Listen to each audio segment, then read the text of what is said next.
All right, cool. Is that good? We're in business. Everyone can hear me. You can see my screen. All right, awesome. That's good. Cool. Yeah, so like Alex said, we started this group really to gear towards healthcare professionals investing in real estate. That's kind of our network and community. I'm a registered nurse. We're both over here in SoCal, so we met at a meetup and decided to create this group, and it's grown, which has been amazing, and it's super engaging and interactive. And more than that, I'm so impressed by how many people are doing deals in our group. It is crazy to see the amount of healthcare professionals in that group doing deals. So I know maybe not everyone here at this meetup is in that Facebook group because I know I've been posting it on my social media as well. But that's a great Facebook group. If you guys are healthcare professionals investing in real estate or even wanting to learn a little bit more about real estate, and you're not already a part of that group, make sure you join it. It's really, really great. So this week I'm gonna hop on here and share my transition from being a full-time registered nurse into a full-time real estate investor. So if you guys don't know, I worked my last day as a full-time registered nurse on October 15th. And since then, I've had a bunch of different people kind of reach out to me asking me how I did it so quickly or how I transitioned into a full-time real estate investor, like what steps I kind of took. And so I really wanted to get on here and share with people kind of my story, like how I got started, some limiting beliefs that I overcame along the way. And then I'm going to show you guys kind of what investments I'm investing in and what income it's bringing into me every month, and how that has led me to be able to quit working full-time as a nurse in the hospital. So this is really my journey over the last 2 years. So really kind of a little bit about me. I'm a registered nurse. I've worked in a few different specialties within healthcare, med-surg tele, oncology. I did PACU for a little bit. I did orthopedics for 3 years. I was overseeing a clinical practice here in the Valley with 10 orthopedic surgeons and kind of running the day-to-day of that. And then I transitioned back into the acute care setting, and I was the assistant nurse manager for cath lab, interventional radiology, GI lab, and non-invasive cardiology. Loved that job, was working at a great hospital here in LA. I had an amazing manager, great teams, but that was where I started to see that my real estate investments were hitting a tipping point and allowing me to be able to step down from that position. And right now I just wanted to maintain my RN license and really my status as a nurse because I do love it. I mean, I went into nursing for a lot of different reasons, but it's something I'm very passionate about. So I do still have a per diem job. I'm working like 1 to 2 days a week at a hospital here in LA in the pre-op department. So if you don't know, this is probably the cleanest area of the hospital setting, which is definitely something that I was looking for as a per diem role. So that's currently what I'm doing right now. So totaling over 8 years in healthcare. For those years were specifically in leadership and administration, which has been really eye-opening to see kind of how the healthcare organization works on a high level. At the beginning of 2020, my husband and I founded Willow Investment Group. So that's the company that we're doing all of our real estate investments through. In our first 6 months, we closed on 38 units and raised over $1 million. And that was really with 0 leads. We didn't really know anyone doing real estate. And then since then, I've coached dozens of healthcare professionals into their first real estate investment, either through syndications or other means of investing in real estate. I've been able to kind of give back to a lot of nurses and other healthcare professionals in that way. And it's something I'm super, super passionate about. So I'm going to start 38 units in like just the first year, that's crazy. Yes, scaled. And I'll show you guys kind of exactly how I did that a little bit later in this. So I want to start off with my why. So this was like a huge motivation factor for me to be hustling and grinding and accomplish everything I've had, is because my why has been so strong. So here's a picture of my family. You can probably tell we love hanging out at the beach. Probably one reason why I'll never move out of Los Angeles, California. We love hitting the beach on the weekends with our daughters. But this was really, I was on maternity leave after having my second daughter at the beginning of 2020. And I was thinking of our growing family, and my husband and I were both working full-time jobs Monday through Friday. Like, we didn't have the flexibility in our schedules to be able to take our daughters to swim lessons and soccer practice and dance recitals. And it just felt like we were both in positions where we had to ask for PTO off to be able to enjoy time with our family. And it felt like when my maternity leave was ending and I was counting down the final days, it was like, wow, this is the last, because I don't plan on having any more kids. This is the last chance I'm going to get to kind of have a break from work until I'm at retirement age. And it just felt so discouraging. It was a very heavy feeling. It's already such a heavy feeling as a mom, handing over your 3-month-old baby to someone else to take care of so you can go back to work. But I needed that paycheck. And so I was in a position where that was what I had to do. And so my husband and I started brainstorming like different ways to start growing our wealth, creating passive income, multiple streams of income, different ways that we could start investing to make our money work for us so that we weren't as reliant on our W-2 incomes to live. And so this was a really pivotal moment in deciding, okay, we want to get into real estate investing because of our family. And it has provided so much foundation in terms of like, when we put our daughters to bed, grinding until midnight every night, working on our real estate business, taking time and sacrificing different things of like Netflix and social activities with our friends to be able to grind on it. And it's because our why is so strong that it makes those sacrifices not seem as heavy. So more reasons why I started investing in real estate. So really the time freedom piece, wanting time freedom with my 2 young daughters, wanting to create passive income in our life so that our money was working while we're sleeping. So we're not at that point yet. We're very active in the space. I don't like to consider my investments passive investments because they're very much active, but the goal is for one day to put a lot of that money towards passive income and passive investments. Real estate is a great way to build generational wealth. And that's something that we definitely wanted to do for our families.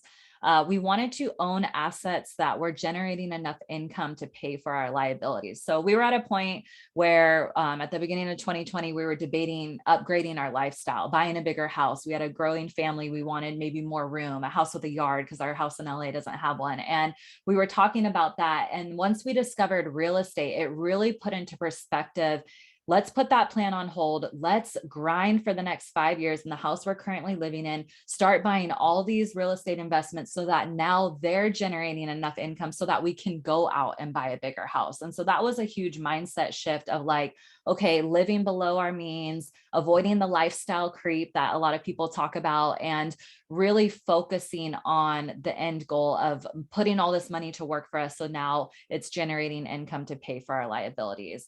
Wanted flexibility to work as a nurse because I wanted to, not because I have to. And honestly, even since I've gone per diem, the lightness of going into work it's incomparable. Like, it's something that I didn't even imagine I would feel this way. But walking out of work on my last day as a full-time registered nurse was such a fulfilling moment of just having that freedom now to be able to do what I want to do, because, and not having to worry about it because I have real estate investments that are bringing in income into my life.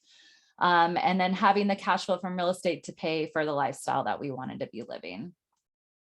So limiting beliefs. I had a lot of limiting beliefs going into real estate investing, really because we discovered real estate. We were set on it. We binged every podcast, book, started researching, networking with people, but we didn't have any money to invest. We hadn't saved up at all. We didn't have really any time. We just had our second daughter and we didn't have any resources. We didn't really know anyone else out there doing it. We didn't know kind of what to do. And so these were 3 limiting beliefs that we had to overcome. And so not having money to invest, this forced me to get super creative into tapping and researching and tapping into capital into my lives that I didn't know about. And so when we were talking about potentially upgrading our lifestyle, buying a bigger house, I was on the phone with a lender and kind of telling him, oh, but we want to invest in real estate and we're trying to do this and make it work. And he was like, well, if you refinance your home, you have $100,000 worth of equity in it. And to me, I didn't know anything about real estate. I didn't even know what equity was. I was like, what is that? What can you do with that? You know, what are you talking about? And he's like, well, you could pull it out and use it to buy investment properties. This is what people do. And that was another huge mindset shift, because if we would have taken that information of like, oh, let's pull out a second mortgage on our home, pull out this $100,000 and use it to buy more properties. If we would have taken that information and ran it by our friends or even like our family members, they probably would have told us not to do it. Like, absolutely not. The goal is to pay off your home. Why would you be pulling out a mortgage or pulling out this money, leveraging more debt? You're putting yourself in more debt and then buying real estate assets that are putting yourself in more debt. It's so funny when you think about the advice that you get in kind of financial counsel, when you realize that you want to be seeking financial education and advice from people who are at a place you want to be at.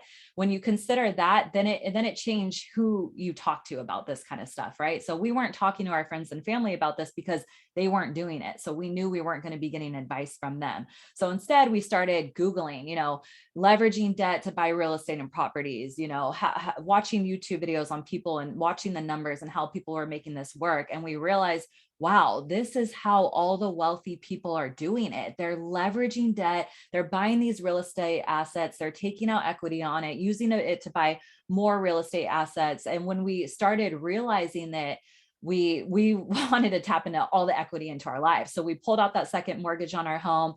My husband tapped into his retirement account. During 2020, under the CARES Act, you could tap in your retirement account penalty free. So amazing. Yes, you do have to pay taxes on it, but you could pay it over a 3-year period. This is something that we weighed the pros and cons, and we decided we were going to do it.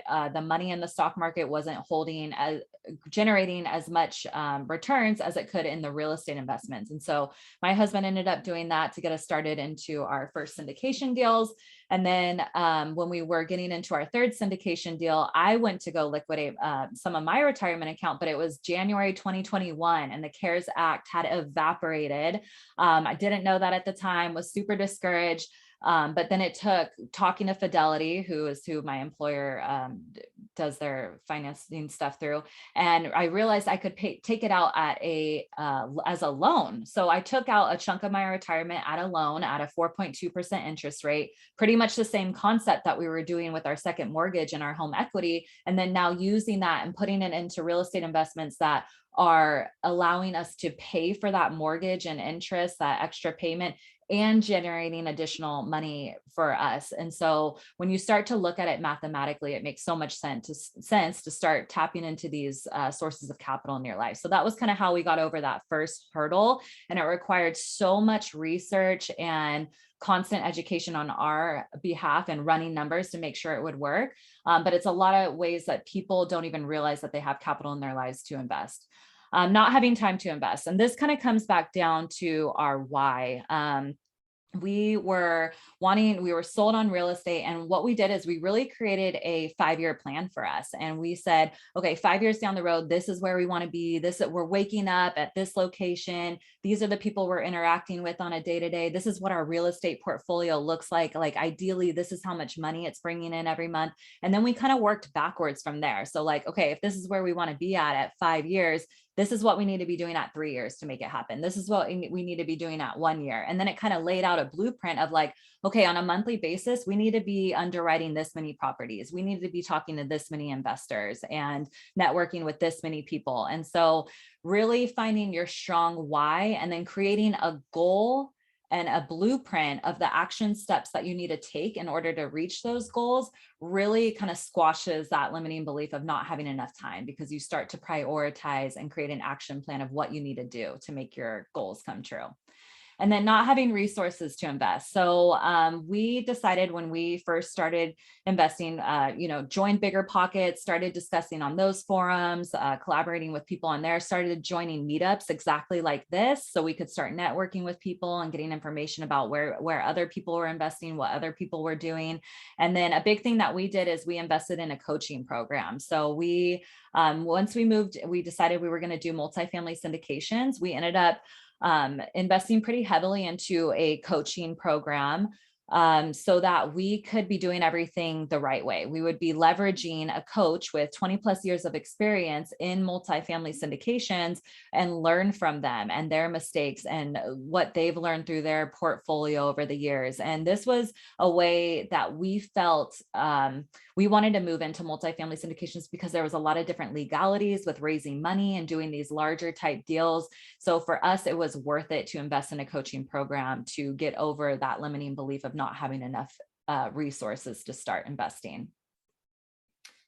So kind of going back into where I started, it really starts with personal finance. Being aware of your income and expenses, creating a budget and sticking to it. Like I mentioned before, living below our means. We made it a goal to pay off our student loan debt first. So that was something that we were able to put the majority of the income that we were getting from our paychecks, like any extra income that we had, we were putting to pay off that student loan debt. We were utilizing the HSA and employer matches through our employer. So these are different ways that we were getting right with our personal finances first. And then we moved into the real estate investing. And so when we decided to start with the real estate investing, we picked a strategy. So at first we were going to go down the BRRRR method, which I'm sure a lot of you guys know about. You're buying a property, renovating it, renting it out, refinancing and repeating it. We live in Los Angeles, so it was a little bit difficult to do that here. We were looking to do it across the country in Atlanta.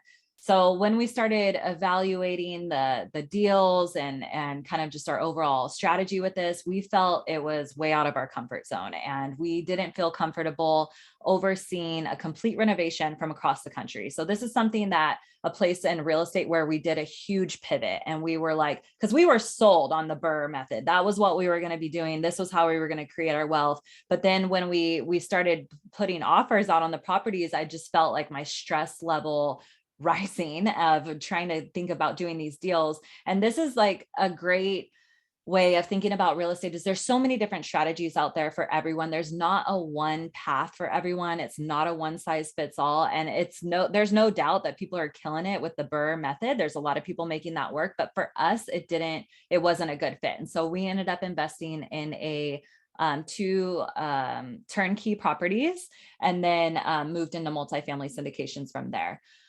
So another big thing that we had to do when we moved into real estate investing was building our team. You hear a lot of people talk about different team players that you need when you start investing in real estate: your broker, your lender, your property manager. So we started looking at different markets we were in and started to build up these teams. And then, like I said, leveraging debt to invest was really one of the biggest things that we did to get started.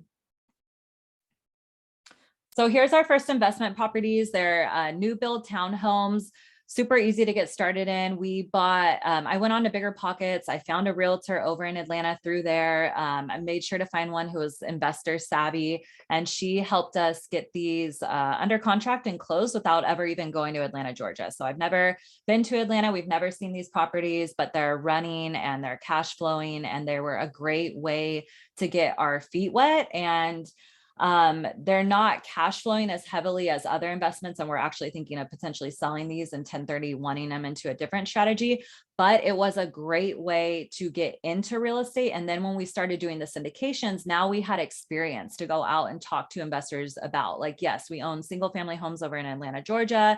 We were able to acquire those properties. They're cash flowing for us. And it gave us the little bit of experience that we needed when we started raising money for the syndication deals.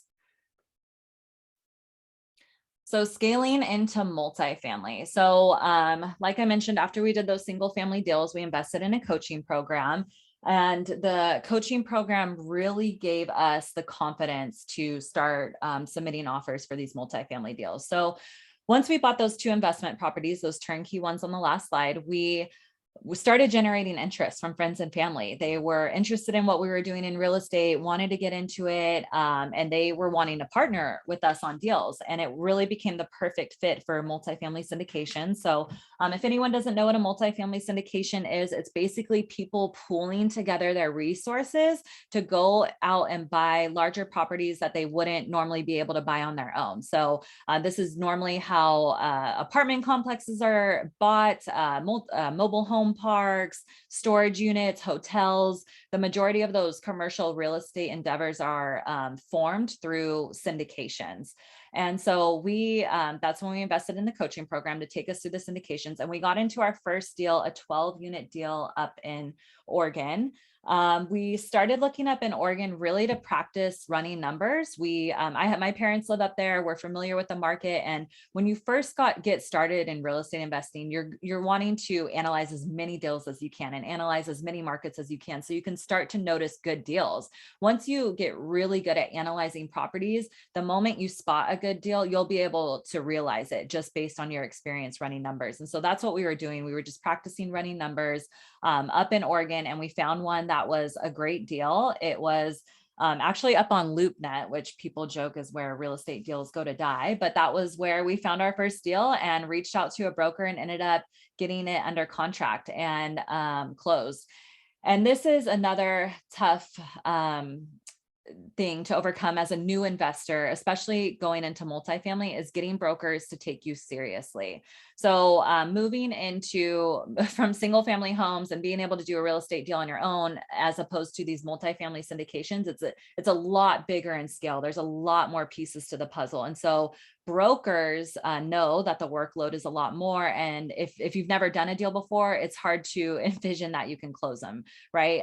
So we ended up finding a broker that he was new himself. And so he didn't even think to ask us our experience. So it was kind of a perfect fit there. And he ended up doing this deal with us. We had great communication, professionalism throughout the whole time. We were really engaged with that relationship. And since then, we just went under contract with our fourth multifamily deal with this same broker. So this just goes to show how important these relationships are to getting new deals. The first one was on market, but the last three were all off market because we had that relationship with him. And because we did such a good job at closing that first deal, we let him know afterwards, like, oh, that was our first syndication deal. And he was shocked. He was like, what? Like, that was your guys' first deal? I had no idea. You guys did a really great job of just, communicating and making sure all the I's were dotted and T's were crossed. And so that relationship has proven so beneficial in our real estate investing journey. So really after we closed on that 12 unit in November 2020, and then we ended up getting under contract for this 24 unit. And then an 18 unit kind of around the same time. So I was raising for both of these deals pretty simultaneously. And for both raises, it was just over $1 million for the 24 unit and 18 unit. So we were on crunch time, preparing everything for those deals, doing the due diligence. But that's kind of how we scaled from 12, 24 to 18, which some people kind of call it the stack method. It really worked for us. In multifamily, you'll see syndicators doing these huge deals, 100, 200, 300 units. But my husband and I, because we're the sole operators of our deal and we handle the majority of the general partnership, we were doing these smaller type deals because we were able to raise and control all aspects of the portfolio ourselves. So it's a little bit different strategy if you were to go and syndicate with other operators. It's just different reasons for scaling the way that we did. So here are the numbers. So so you guys can understand how a syndication deal works. It's a lot different than long-term rentals and short-term rentals. With our multifamily deals, there's an exit strategy. So we're aiming to exit these deals in 3 to 5 years, 6 years, around that time frame. So our goal is to go in and flip these apartment deals in that time and then generate huge returns for our investors and ourselves by adding value to these apartment complexes, raising rents, decreasing expenses, making sure that it's operating as efficiently as it can, and then selling it. So for us, when we started investing in the multifamily syndications, our goal was always to get into our first multifamily syndication and then be in a position once we started selling them off that it would snowball, because we would be getting all our capital back, pretty much doubling our capital for every building that we were selling. So that's a little bit how the structure is working. So Marion, this was our 12 unit, our first one, so 4-year hold. So for us, we're bringing in $1,100 a month on this. It's normal for syndicators and multifamily operators to take acquisition fees in their buildings. So an acquisition fee is really just a fee. It's usually like 1% of a syndication deal that the operators are taking just for getting the deal to the finish line, because there's so much work that goes into taking down these multifamily syndications that usually general partners will take this acquisition fee. So we took it on our second and third deal, but we didn't take it on our first deal because we had just family and friends investing in that deal. And because we were heavily invested in it ourselves, we didn't take the acquisition fee. It was more for us kind of like proof of concept, getting in our first deal, and then from there start snowballing. So for that 12 unit deal, we're bringing in $1,100 a month. So total, we're getting on the 4-year period as general partners in the deal, we're getting $73,000 projected to get $73,000 for the 4-year hold. Over here, because we always invest in our syndication deals because we put up the risk capital and other capital that needs to be put up in order to get these deals to closing. We're also receiving some of the LP or limited partner. So that's kind of the difference. In syndications, there's a general partnership and a limited partnership. We're getting benefits of being the general partner and limited partner because we are investing capital into every one of our deals. So just for being general partners on this deal, we're getting the $73,000 for the 4-year hold. We invested $150,000 into that deal. So in the 4 years, we're making $127,000 on that. Plus we will get our $150,000 back when we go to sell it. So then moving into Clearwater, this is our 24 unit building. It's a 5-year hold. We're generating right now $1,200 a month. And we took a $13,000 acquisition fee on that one. And for the lifetime of the investment, we're going to be making $144,000 over the 5-year period. We invested $50,000 into it, and then we'll be getting $52,000 back. So we'd be getting the 50, the 52, and then the 144 throughout the lifetime of the investment. So the numbers are a little bit different than some other kind of strategies out there. The Ridgegate, so this is our 18 unit, a 6-year hold. So right now we're generating $1,300 a month on this property. We took a $10,000 acquisition fee. And just for being general partners on this deal, we're making $137,000 over the 6-year period. We invested $50,000. So on top of that, we'll be getting another $150,000 back within that 6-year period. So Vanna, this is cash flow that's happening right now, right? We're not even talking about like 2, 3 years, 4 years when you're raising rents, right? Yes, exactly. And so value add deals and multifamily, there's so much upfront work that you're not cash flowing very heavy at start. You don't usually start cash flowing heavy on multifamily syndication deals until you're like 2, 3, 4. Once the building is really stabilized, that's when the cash flow starts going up. So these are just initial numbers that we're making now, but yes, these numbers will go up as we continue to add value in the building, as we raise rents, as we decrease expenses, as we continue to carry out our business strategy. These monthly totals will go up. Yes. And then Suncoast, these are just our 2 single family homes that we hold right now. They're cash flowing $600 a month total. So we have 2 of them. They're each doing around $300 a month. But I mean, for example, on these single family homes, we had our property manager let us know like a month or 2 ago that someone broke into the air conditioning unit and stole the freezant that's in there, which I guess is crazy expensive.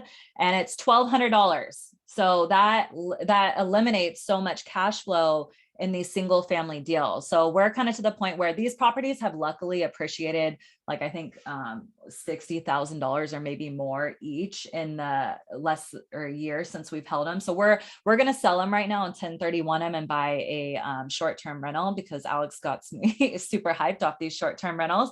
But that's kind of what we're doing with these. Like they were a great start and they're stable, but like as I'm learning more and more about real estate investing, I just know that we could be making more money off of them. We actually did look to see if we could convert these specific rentals into short-term rentals because they're in Atlanta, right next to the airport. It's a really good spot to have short-term rentals, but there is an HOA in charge of these that is not letting us do short-term rentals. So that's really why we're selling it.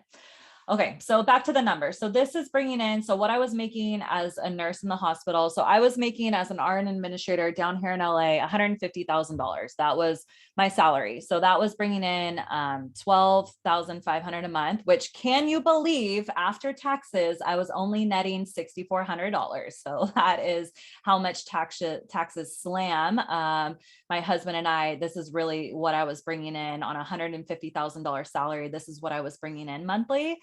So as you can see from the real estate investments, like we hit a point, we didn't even envision that we would quit our jobs until we sold our first multifamily deal. That was always our plan. Okay, yeah, when we sell that first multifamily deal at 3 years, cool, we'll be in a position where we're generating now this money, the 150 plus 127, pretty much $300,000 at that point. Then we were planning to kind of quit our jobs and focus on real estate full time.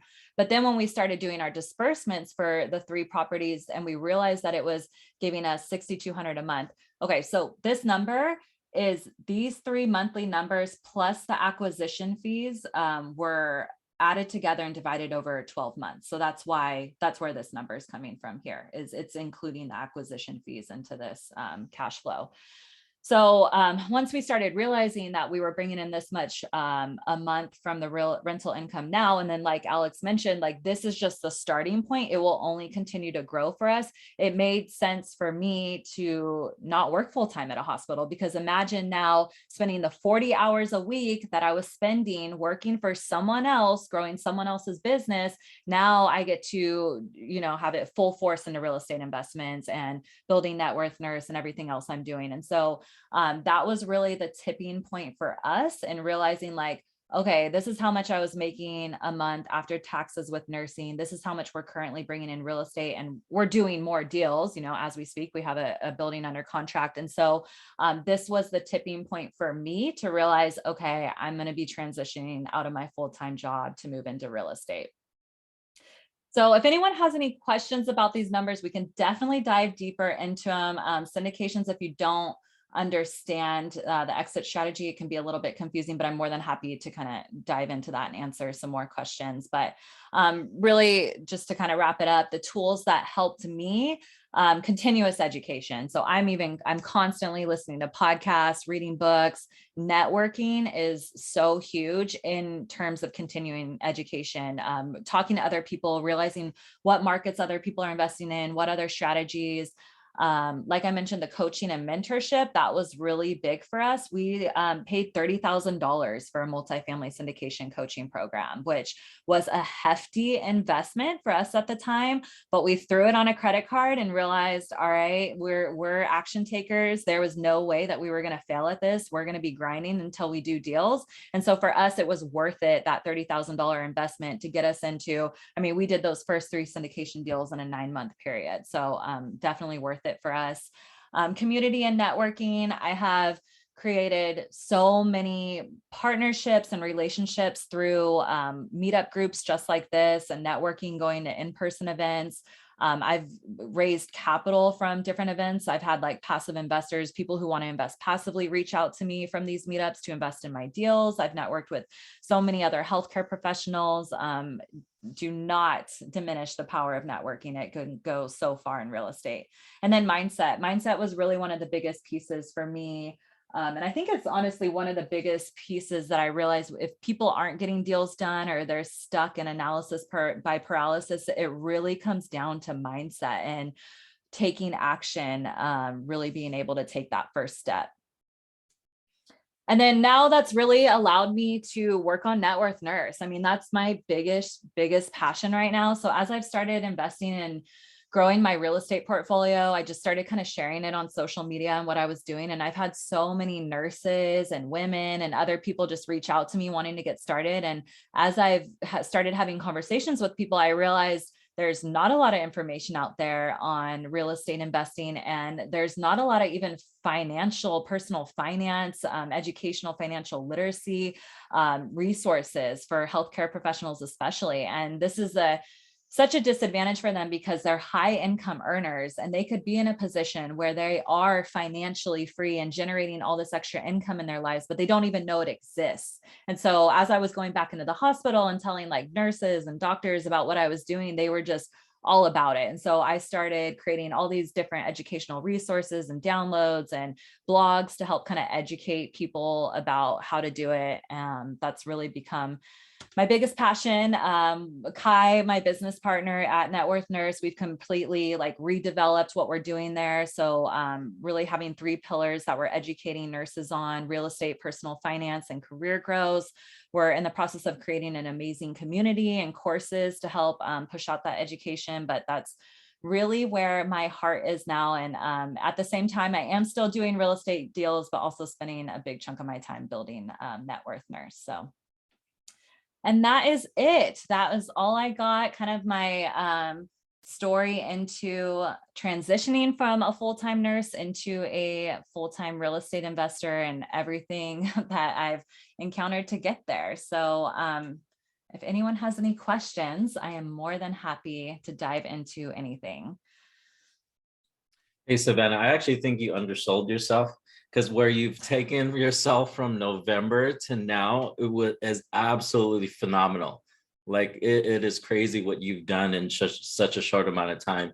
And for those of you that don't know, I actually met Savannah at an online meetup like this, because the one thing Savannah does is she works her butt off so much. She's on every single podcast interview. Like she's been on so many podcasts and interviewed. I don't even know how many. Have you counted how many? I'm That, at 100. I just hit oh my God, 100. 100 podcast interviews. So one of the things I always say is the harder you work, the luckier you get. And she just worked her butt off and then finally got to this point. And I don't even know how you did all of these deals. I didn't realize you guys were like the sole GPs, because whenever people like syndicate multifamily deals, it's like, okay, one person's going to raise the money, one person's going to do the what's called the acquisition, someone's going to manage the property and all of that. So kudos to you with all of that. Having said that, you said you had no money, no resources, pretty much at all. You put this crazy expensive coaching program on a credit card, which I'm sure everybody told you no, right? Well, yeah. Do you think it was to your advantage that you didn't have money? Like, let's say if you were a high net worth individual that was generating $500,000 or $300,000, do you look at it like, I mean, where would you be today if you had money, you know? Yeah, no, totally. I mean, I'm a hustler. I've just hustled at every extent of my life. Like even in my professional career as a nurse, like I was moving up into leadership and administration, like really early in my nursing career, just because I'm just an action taker. Like I love setting goals and accomplishing goals. Like that does it for me. That's my drive and motivation. And so when it came down to real estate, it was like, oh yeah, this is a new game. Like this is fun. You know, it's like Monopoly on steroids in real life. You're doing it. You're out there buying real estate properties, generating income. And so it became a really fun challenge. And being able to do it with my husband is so fulfilling. Like that support system that I have with him alone has provided so much in terms of being able to propel us forward and being able to partner with each other and do it. So that's been really, really huge. But yeah, I mean, not having all that money to get started, it forces you to get creative. I mean, in this industry and in life itself, you hit roadblock after roadblock after roadblock. And at a point you decide, yeah, I'm going to keep pursuing, or no, I'm going to quit. And so when we discovered real estate investing, and I was like, this is it. This is my bridge to financial freedom. This is my ticket out of working a full-time job. Once I realized that, there was nothing that was going to stop me from doing it. And it was like, my husband and I were like, all right, cool. We got to do real estate investing, but we don't have any money to start. It was like, all right, so where are we going to find money to start investing in real estate? Like we got to go and find it. And so it's been, I mean, even as we've pursued through real estate and syndication deals and everything, like you hit roadblocks, but you just have to decide, yes, I'm going to overcome them. How do I do it? Yeah, there's so many people on this phone call or this meetup right here that I've spoken with. They're like, you know what, I'm just going to start small because I don't have much money, but you pretty much went through all those roadblocks. So kudos to you. So, hey, Lenny has his hand up. And if anyone else wants to speak to Savannah or have any questions, go ahead and raise their hand and then go ahead and come off mute. Hey, Lenny. Hey, how you doing? First and foremost, I gotta personally give you a clap for that story. I mean, I had to take notes, right? I mean, congratulations first. I appreciate the things that you talked about today. All right, because I think they're really monumental to everyone. Just a couple of things, right? You said no money. Okay. You said that you tapped into 401k, right? You also said that you aligned yourself around the right people because, the wrong people would tell you not to pull money out of your 401k, right? You invested in yourself without a problem. You didn't sit there and say, where are we going to get this money from? You say, I will figure that out later, right? $33,000. I mean, you know, and then you said two big things that I always support, which is education and networking. So, you know, you are like I don't know, what's those faces that goes on the Hollywood thing? Like right now, I will put your face right up there for tapping in to all of these things, because this is it. And on top of that, you said execution and action taking. So, I mean, nothing else to be said. I appreciate this so much. I hope that everybody on here totally understand, you know, this story right here, because this is absolutely amazing. So congratulations again. Thank you, Lenny. Hey, Savannah, what systems did you build to do that first deal? Yeah, so some of the systems that we put in place of just, you know, networking, building a team, researching, evaluating markets, doing a lot of the front work of education was really kind of the biggest things when we started doing those first deals. And then when we switched over into multifamily and multifamily syndications, it was, yeah, really leveraging that coaching program, building up our network, talking to different people that were out there doing it. And I mean, a lot of you guys here probably can attest to it, but the real estate community is so full of amazing people that are willing to share with you everything that they know and have learned about real estate investing. And so we were really leveraging those relationships and talking to as many people as we could in terms of learning from their mistakes and seeing what tools they were using to build their real estate portfolios, and kind of just mimicking what they were doing to be successful. Hey, Patricia, I see you on there. Do you have a question? Yeah, hi. I just wanted to say, first of all, Savannah, I loved your story. As you know, I'm like a huge fan. And I really want to say to anyone who might even be considering syndicating with Savannah, I did my first syndication with Savannah in her Ridgegate property. And I have to tell you that she communicates well. She is absolutely, like, any questions you have, she talks you through it. So that's like really encouraging. It was really great for me for my first syndication. And my question to you, Savannah, is what can we expect from you now that you're doing this? You're doing real estate full time. Tell me about some of your programs and some of the ways in which you're educating other folks. Thanks. Yeah, definitely. Yes, Patricia was one of my investors in that deal, and we actually had some issues getting her into one of the other deals because she's in New York, but we were able to get her into that deal, and so I'm super stoked that you're in it. So what you can expect, so keep doing deals. Yeah, we're always looking at real estate deals. We want to grow our portfolio, and since I've kind of been growing Net Worth Nurse, I have so many travel nurses right now wanting to put their money in a real estate syndication. So I'm looking to do a pretty hefty raise for my next syndication deal, just because I have a pretty big pool of investors ready to get into a multifamily syndication deal. So looking to do that. I'm also creating a lot of courses and coaching type programs through Net Worth Nurse. So I've become super, super passionate about educating nurses, and Kai right along with me is helping build some courses and mentorship, just because we have both used it in our lives to grow our wealth and get started in real estate investing. And we know how powerful it is to provide those resources and give back to other people.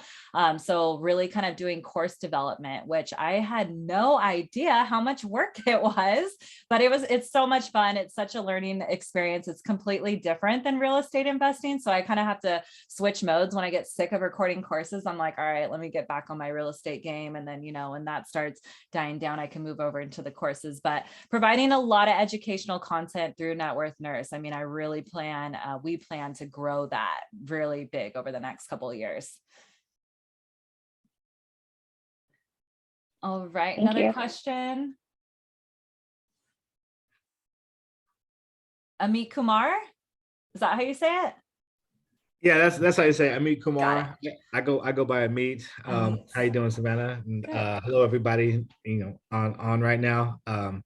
Yeah, I'm a realtor, and I really want to focus in on helping healthcare professionals with investment properties and whatnot. I help, everybody else as well. But I definitely, wanted to go in this direction because my daughter, she has cerebral palsy, and I'm always going to doctor's appointments with her and such.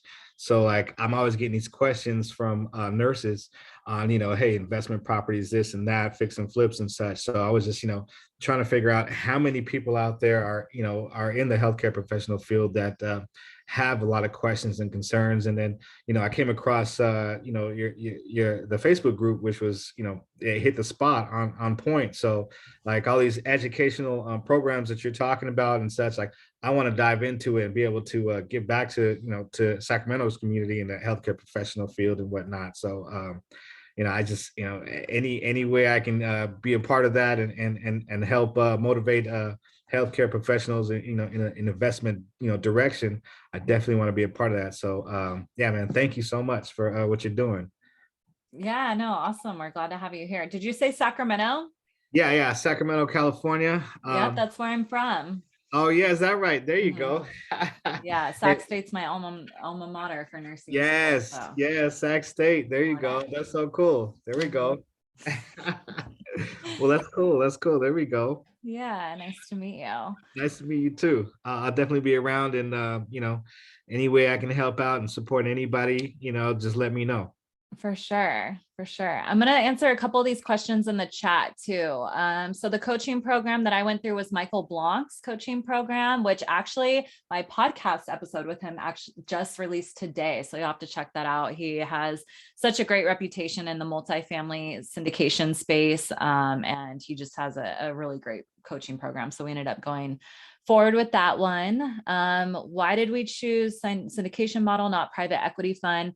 So syndication really allows us the opportunity to raise from other investors. So limited partners like Patricia, being able to get other nurses into my deals is super important. Being able to provide these investment opportunities for healthcare professionals was like my biggest driver even before I started Net Worth Nurse. And so that's kind of why we wanted to go down the syndication model so we can get some of our friends and family into these investment deals with us. So maybe a fund down the road in the future, but for now we're going to be doing syndications for our next few deals, and we're doing 506B listings for the majority of those. So FYI, if you don't know the difference, you got to have a relationship or some sort of initiation call with me before you can get into these deals.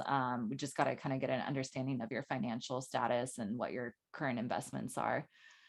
Why multifamily? So multifamily really provides a lot of opportunity for investors in terms of diversification and just the risk that's associated with multifamily, because there are so many people, so many units where tenants are paying rent, and then the income is really based off of a building, that the ratio from income to expenses is a lot better than some other investment strategies out there, making it a lot more risk adverse than other strategies. And we were investing in it during COVID. So we did all three of those syndications throughout COVID. And I have calls now with investors who constantly ask me like, oh, what's the worst case scenario? Like what could happen in these deals? And I always tell them like, we pretty much just experienced through COVID where people were not paying rent. We didn't know what was happening with the economy. People weren't working jobs. They weren't collecting income.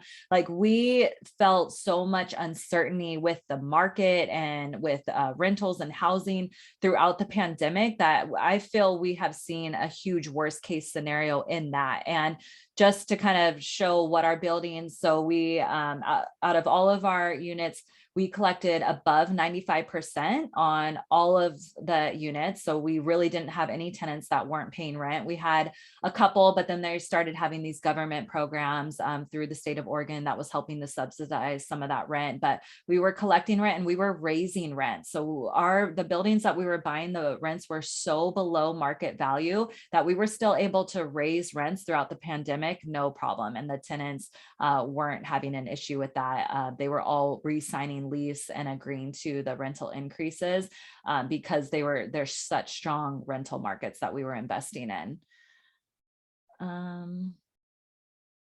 Savannah, because you've raised rent so much, do you have a ballpark idea how much like value you've added to those properties?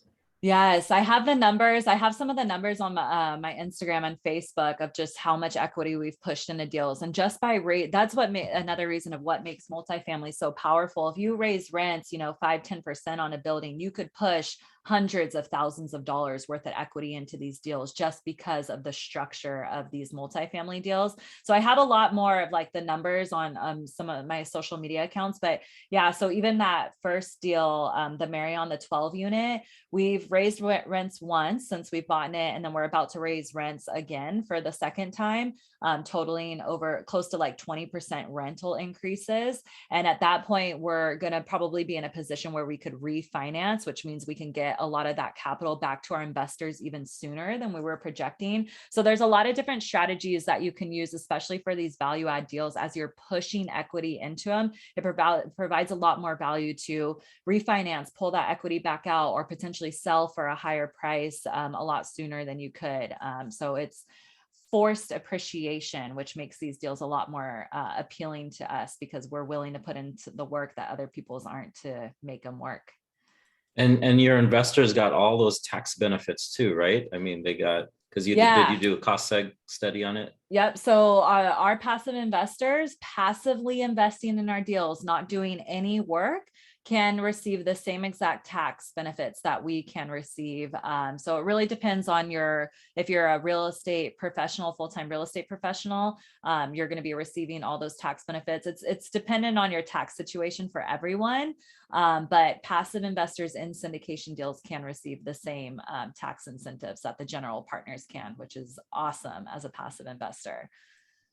Yeah, I think everyone always talks to me about short-term rentals and I make really good cash flow from it. But if you have an amazing operator that can, raise rents and like cut costs and stuff like that, you can make a nice chunk in like investing passively in a multifamily syndication, especially if the operator can get in and out in like 2-3 years or something like that and return your capital. I mean, I'm kind of jealous that if people are making 20-30% and they're not having to lift a finger. Whereas here I am in, short-term rentals dealing with, dumbass guests every single time. And I mean, I'm making, a nice profit myself, but, it's a lot less headaches with people that are investing passively. So. Yeah, like even with those single family homes for us, especially when that AC unit got stripped and we had to suffer that cost for that, I realized, and then as I started doing quarterly disbursements for my investors, I'm like, man, I am sending my investors so much money, like so much more money than I'm making on these single family homes. Just when people start asking like, oh, should I get started in single family homes? Like, is that the right route? I'm like, man, you could invest completely, take that 50K, invest completely passively in a syndication and make more money without doing any of the work. You don't have the liability of the loan. You don't have the liability of the tenants and dealing with those headaches. Like passive syndications provide so much opportunity to investors, which is why I love it. I love being able to provide these opportunities for people who don't want to do the work, but still want to receive all these amazing benefits. Yeah, I don't think I'll ever invest in a long-term rental, like single family home again. It just doesn't make sense, right? I would easily invest in passively in a multifamily syndication. So yeah, same. Lenny, you got another question? Yeah, sure. I think one of the things, you within distance to your properties, do you mind sharing, maybe a horror story? Because I know that's what everybody thinks about, right? Like all the worst things. Can you share, a horror story where, it was hard and how you resolved it? Yeah, definitely. So that first syndication deal, that 12 unit that we bought, when we even found the listing, it was advertised that, oh, you can turn this studio or this storage unit into a studio space. That's like a huge value add component of this deal. And so we were like, oh, cool, perfect. We'll rehab that storage space, turn it into a studio unit. We vetted it out with our coach and our mentor. We vetted it out with our contractor. He vetted it out with an engineer on his team that he came and walked it and did all the plans for it. They said it was good to go. We asked them multiple times, right? Like, hey, we have investors' money riding on this. We need to make sure that this business strategy is cool. We got to be able to turn this into a rented out studio unit. We raised an additional 30K just to be able to rehab it and renovate it. And then they go to pull permits. And of course, we cannot turn that storage space into a studio unit. And I can literally remember where I was in my office at work. And when I got that call or that email that said it, and my heart just dropped to my stomach. I had family members in this deal. I have an investor. She's actually on this call in this deal. And I was like, nursing friend, I was like tripping about it. I was like, no way are we losing money off it. Like, I felt like we did everything right. Like did everything to prevent ourselves from making this error. And here we are, we're stuck with this, and there was no way around it. And so kind of to the point I was saying a lot earlier of like, when you're presented with an obstacle, like, yeah, we could have played the victim here. We could have played the blame game. We could have made it everyone's fault but our own. But we were like, you know what?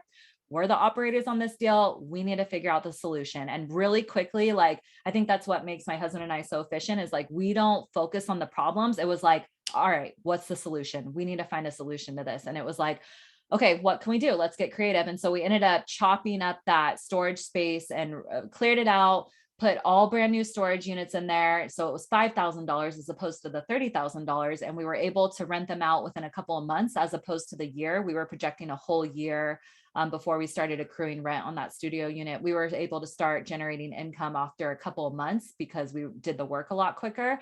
And so we ended up coming out on top with that, and actually kind of made a little bit more money for our investors and a lot sooner. They were cash flowing a little bit heavier in that investment than they would have if we would have done that studio unit. But that was a really tough pill to swallow and a huge, huge learning lesson in that first deal. And that was the point where I realized, because I was thinking at that point, I was going to do all the asset management, oversee the construction and do that stuff. When I received that phone call from the contractor, I told my husband, I'm like, you're going to have to handle this because I will go beast mode on these contractors and I just can't have that. And so that was the point when I moved into investor relations and marketing. And now my husband handles all the asset management and he gets to deal with the contractors on a regular basis and he gets to deal with those conversations. So big learning mistake.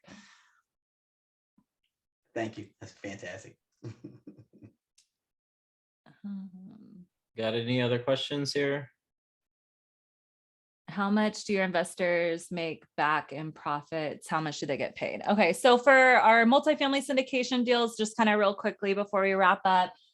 So our investors that are investing in our deals, we aim to get them 100% return on investment throughout the lifetime of the investment. So if it's a 3 to 5 year hold, they're investing $50,000. We're aiming to get them their $50,000 back plus an additional $50,000 throughout the lifetime investment. So that's where the 100% return on investment comes from. We're aiming for an average annualized return of 15 to 20%. I think our last deal was 22%. So this is the number that's comparable to the stock market. So the stock market historically, since its existence, has earned around 9%. So we're aiming to double that for our investors at around close to 20%.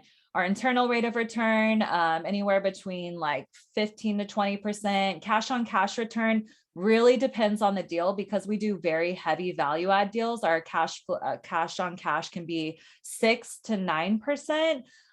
With it getting better year after year as we start pushing equity and returns into those properties. So those are kind of our typical returns that we're aiming for our investors. If anyone's interested in potentially investing in our deals, I'd love to hop on a call, find my social media. You can schedule a call with me. You can head over to my website, networthnurse.co. I have a whole page on there for Willow Investment Group that talks about our syndication deals. We have an investor portal where you can hop in and take a look at our past and current projects. You can see what projected returns we projected for our investors. You can see investor deal presentations, slide decks. You can see all our numbers and how I communicate with investors on that portal. So if you're interested about even learning how syndication works, you can get into that portal and kind of see how we're doing deals with Willow Investment Group. Okay, well, with that, if anyone has any additional questions, I'm more than happy to dive anything that we talked about here. If you didn't feel comfortable asking in front of people, I get it. You can schedule a call with me. I'm super responsive on social media, mostly Instagram. If you're going to DM me on Instagram. You can hop onto my website, get a lot more information there. And like I said, I'm just really trying to spread the word. Love healthcare professionals, trying to empower women in the space is huge for me. So would love to connect with you if you guys are interested. Yeah, and next week we're talking short-term rentals again, the big hot topic. And we got an amazing guest. We have Nicole and Carissa. They're realtors in the Scottsdale, Arizona market. So if you're interested in the Scottsdale, Arizona short-term rental market, these guys are absolutely crushing it. If you Google the pink cactus house in Scottsdale, you'll absolutely love it. I mean, I think they bought this house for like in the middle of COVID for 400 something thousand, and it's booked a year in advance.